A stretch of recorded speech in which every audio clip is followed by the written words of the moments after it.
Dear students, very good morning to all of you. And now in article series, we move to the next one, and that is role of democracy in India. As we know, India is a democratic country where we find that the people are the most important one in this ruling system, where the people can participate in the ruling system and they can exercise their fundamental rights and duties. They can enjoy their social, cultural, and religious perspective, and law is supreme in this country. There are the three chief organs of the government, and that is legislature, executive, judiciary, and now in the present scenario, media is considered the fourth pole of the democracy.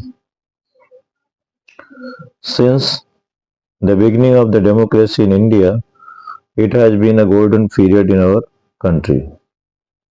The people elect their own government, casting their votes. And as far as the women and also the men are concerned, both of them participate without any partiality. It is the glory of democracy. And as Abraham Lincoln stated, democracy is the government of the people, for the people, and by the people. In this reference, we find a freedom in a country like democracy. Democracy generally allow the people to convey their own ideas, their own thoughts, and their own ways of life. And it is an opportunity for all of the people to communicate with the government without any fear or any hindrance. We find democracy the best one and a very liberal one in our country. But it is our responsibility that we must protect it. We must also understand our fundamental duties along with the rights. Gandhi always say, says, first you give me four, then demand the next five. These four are DUTY, that means Kartab, and the next five is RIGST, right. So we have some points to describe democracy. In democracy, the power is divided in as a state level, as a central level, as well as the secretarial, and also in local governments. And the beauty of the government is that the people can directly connect to the ruling system through media, through mail, and different types of. They can express their opinion to the government, and the government must be responsible to the people in the country. As far as our country India is concerned, it is really a best example of democracy and the largest democracy as far as the world is concerned. सबसे बड़ा जो लोकतंत्र है ये. So these are the points to describe about the role of democracy in India. Now in the next series we find also the burning and the current problem, and that is the next article, and that is the problem of unemployment in India. Bharat में बेरोजगारी की समस्या. Unemployment is also one of the burning problem in India. As we know that We have been facing this problem for a long time as there is less job opportunities in our country as in comparative to our population. Every year, maximum number of youth are standing in the row of unemployed men. Hence, it is a matter of deep concern for all of us because if we are unemployed, we can't expect a life which is full of standard or full of satisfaction somehow to manage our family as well as other things. And there are the many reasons for it. The first is the most one is the overpopulation. Because of the overpopulation, the job opportunities are proving a dwarf in front of them. And the second is that there is the machinery is. In the past, when there were not the machineries, the people are getting an opportunity to work as a laborer. But because of the machines, the people remain jobless in the country. On the other hand, there is not an innovative infrastructure. Even today, we are growing in the age of information and technology. We are lagging behind as far as the new infrastructure and the industry development. And for this, the foreign companies must be invited to invest in our country so that we can look for the solution of this problem of unemployment. The government must find an opportunity to create a vacancy where there is a lack of there is lack of vacancies are there. We see that as far as the teacher department or many other departments, the posts are vacant, but the vacancies are not filled. That's why the number of the unemployed candidates are getting more and more day by day.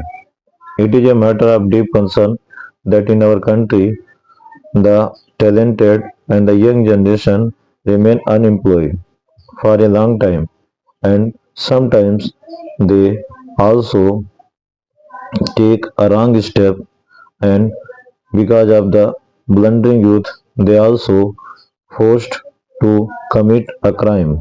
Nowadays, because of the unemployment, there is the increasing number of the cybercrime and other crime. Many of them also convert to wrong action.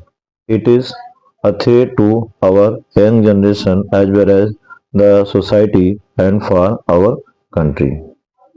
So hence it is necessary for the government to take it seriously and find a kind of solution to minimize the number of the unemployment. Then we can predict the safe future for our country.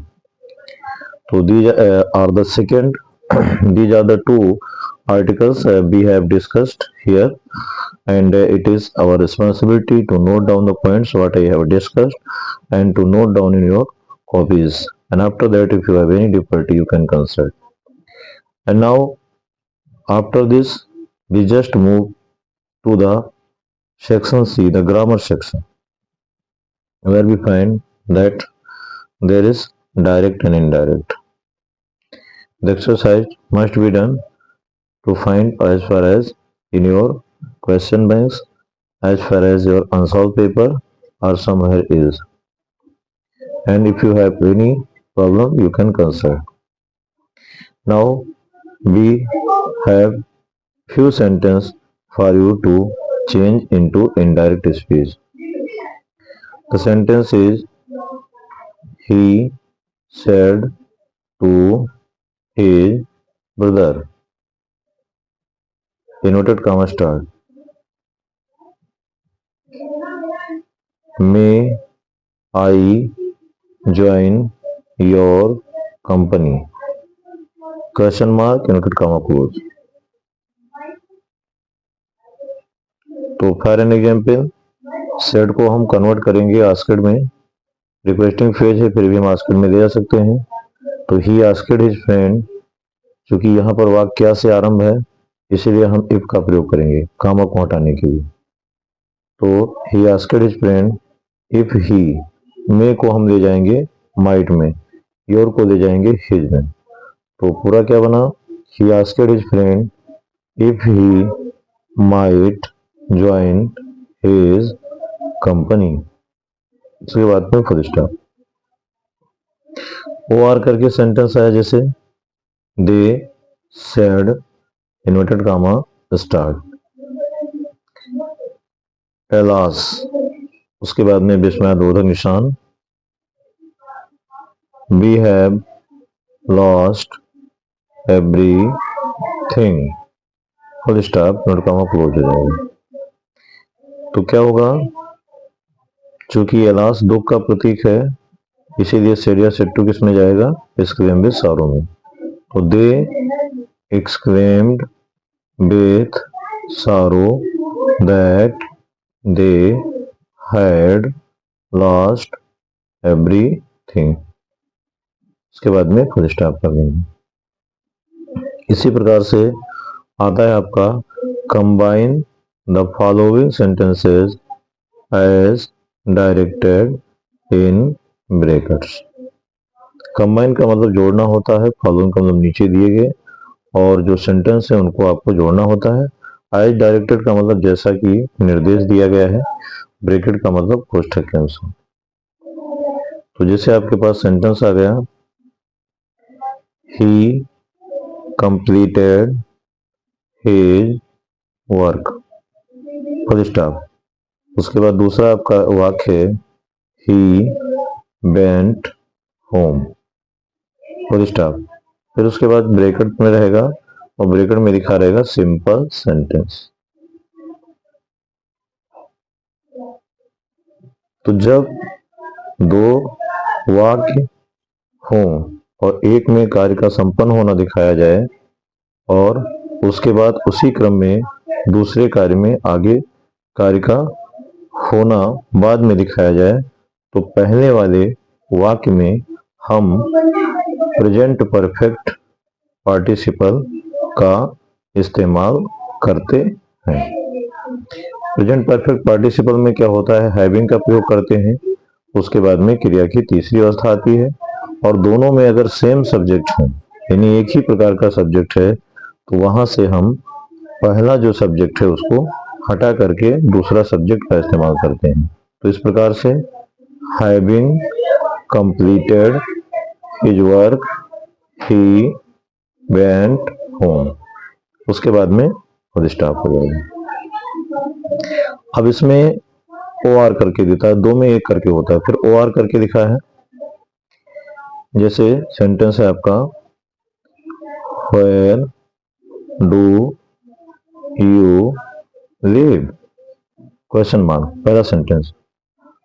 और दूसरा sentence है आपका, आई want to no, के या know W, no, उसके बाद में full stop, और ब्रैकेट में लिखा रहेगा कॉम्प्लेक्स। अब हमें यह तय करना है कि दोनों वाक्यों में से कौन सा वाक्य जो है प्रमुख है। तो पहला पूछा गया आप कहाँ रहते हैं, दूसरा पूछा गया मैं ये जानना चाहता हूँ। तो ये देखा जाता है कि सब्जेक्ट किसमें ज्यादा प्रभावशाली है और कहाँ से इसका मूल बिंदु है। तो इसका मूल बिंदु यही है कि मैं जानना चाहता हूँ। ठीक, कभी भी जब प्रश्नवाचक वाक्य हो इस प्रकार के वाक्य में, तो जब प्रश्नवाचक वाक्य दूसरे चरण में आता है, यानी बाद में लिखा जाता है, तो उसको हम अफर्मेटिव में लिखते हैं। तो इसलिए इस वाक्य को जब बनाया जाएगा, और अगर WH या SW टाइप के व्हाई हैं, व्हेन है, वेयर है, हु हैं, ये आते हैं, तो स्वाभाविक रूप से हम क्या करते हैं कि इन्हीं शब्दों को इस्तेमाल करते हैं, अलग से दैट नहीं लगाते हैं। तो जैसे आपका वाक्य था, वेयर डू यू लिव, फिर उसके बाद में क्वेश्चन मार्क था, फिर उसके बाद में ये था आई वॉन्ट टू नो। तो हम दूसरे वाक्य को पहले लेंगे, I want to know where you live, उसके बाद में फुल स्टॉप कर देंगे, क्वेश्चन मार्क नहीं लगाएंगे। अब ये तो हो गया आपका सिंपल, यानी कंबाइन करने के लिए वो सिंपल हो गया, कॉम्प्लेक्स हो गया, दो आ गया। अब उसके बाद में आपका जो ट्रांसफॉर्मेशन आएगा, ट्रांसफॉर्मेशन का मतलब ये होता है कि वाक्य की संरचना भले ही बदल दी जाए लेकिन उसका जो भावार्थ है वो नहीं बदलना चाहिए। तो इसलिए ऐसे क्रम में आपका जो है लिखा होगा, transform the following sentence as directed in brackets. नीचे दिए गए वाक्य के रूप को बदलिए जैसा कि कोष्ठक में निर्देशित है। तो उसमें मान लीजिए आपका आ गया डिग्री में बनाने के लिए, जैसे she is the best student in the class, और ब्रैकेट में यानी कोष्ठक में लिख दिया गया सी डी यानी कंपैरेटिव डिग्री। अब कंपैरेटिव डिग्री में ये देखना होता है किसकी तुलना किससे की गई। तो इसमें जो सी है उसकी तुलना जितने भी विद्यार्थी हैं उनसे की गई है। तो इसलिए कंपैरेटिव डिग्री में हम जानते हैं कि बेस्ट का कंपैरेटिव क्या हो जाएगा, बेटर हो जाएगा। अब चूंकि सी से बढ़कर के कोई है नहीं तो इसीलिए देन ए नहीं अदर लगेगा। तो बनेगा आपका सेंटेंस, जैसे सेंटेंस क्या था आपका, she is the best student in the class. तो she better than any other student in the class, she better than any other student in the class. अब ऐसे करके अथवा करके आता है। अब अथवा में सिंपल कॉम्प्लेक्स कंपाउंड या पैसे भी पूछ लेता है। तो जैसे पैसे में आ गया, I called him fool, I called him fool, full stop. उसके बाद में ब्रैकेट में लिखा रहेगा पैसिव वॉइस। तो हमें ये देखना है कि इसमें ऑब्जेक्ट कहाँ, सब्जेक्ट तो हो गया आई, कार्ड हो गया वर्ब, हिम हो गया ऑब्जेक्ट, और फूल हो गया कॉम्प्लीमेंट। फूल से पैसिव नहीं बनाना है क्योंकि वो ऑब्जेक्ट नहीं है। तो हिम का जो ऑब्जेक्टिव केस है वो हिम है। अब इसका सब्जेक्टिव हमें आना पड़ेगा, तो हिम का हो जाएगा ही। फिर हमें ये चेक करना है कि हम किस टेंस में थे। तो हम पांच इंडिफरेंट टेंस में थे। हमें क्या करना होगा कि अब एक टेंस जो है आगे जाना होगा। तो हम यहां से क्या करेंगे, वाज को लाएंगे। तो ही वाज कॉल्ड, ठीक है, he was called fool by me. Sentence क्या था, आई कॉल्ड हिम फूल। तो क्या हो जाएगा, he was called fool by me. तो इस प्रकार से ये जो है आपका ट्रांसफॉर्मेशन कंप्लीट हो गया। अब ट्रांसफॉर्मेशन के बाद क्या आता है, करेक्ट द फॉलोइंग सेंटेंसेस। हो सकता है one of the following sentences करके आ जाए, तो उसमें देखते हैं। जैसे सेंटेंस आपका था, I went to school the next day. तो अब हमें देखना है कि नेक्स्ट डे का प्रयोग कहाँ होता है। नेक्स्ट डे का प्रयोग होता है टुमारो के बाद में, यानी टुमारो का जो है हम चेंज करते हैं द नेक्स्ट डे। तो टुमारो किस टेंस से संबंधित है, फ्यूचर से संबंधित है। आपका सेंटेंस क्या है, पास्ट इंडिफिनिट है। तो ऐसी स्थिति में हमें यहाँ पर यूज करना पड़ेगा यस्टरडे। तो द नेक्स्ट डे के स्थान पर यस्टरडे हो जाएगा। इसी प्रकार से एक और वाक्य हम सिंटेक्स का देते हैं, he made him the angry, उसने उसे नाराज किया। अब एंग्री जैसा कि आप जानते हैं ऑलरेडी एडजेक्टिव है, तो द एंग्री का मतलब होता है नाराज लोग। तो यहां से हमें आर्टिकल द को रिमूव करना होगा। तो इस प्रकार से ये जो है आपका एक लिखित का जो फेज है करेक्ट इनकरेक्ट का, वो खत्म हुआ। अब उसके बाद में आप जानते हैं कि जो ऑप्शनल सीरीज आती है उसमें 5 क्वेश्चंस आपके ऑप्शनल आते हैं जो 2-2 नंबर के होते हैं। उसके बाद 5 नंबर का आपका जो है लॉन्ग टर्म में ट्रांसलेशन आता है। तो जैसे उस सीरीज में अगर हम देखें तो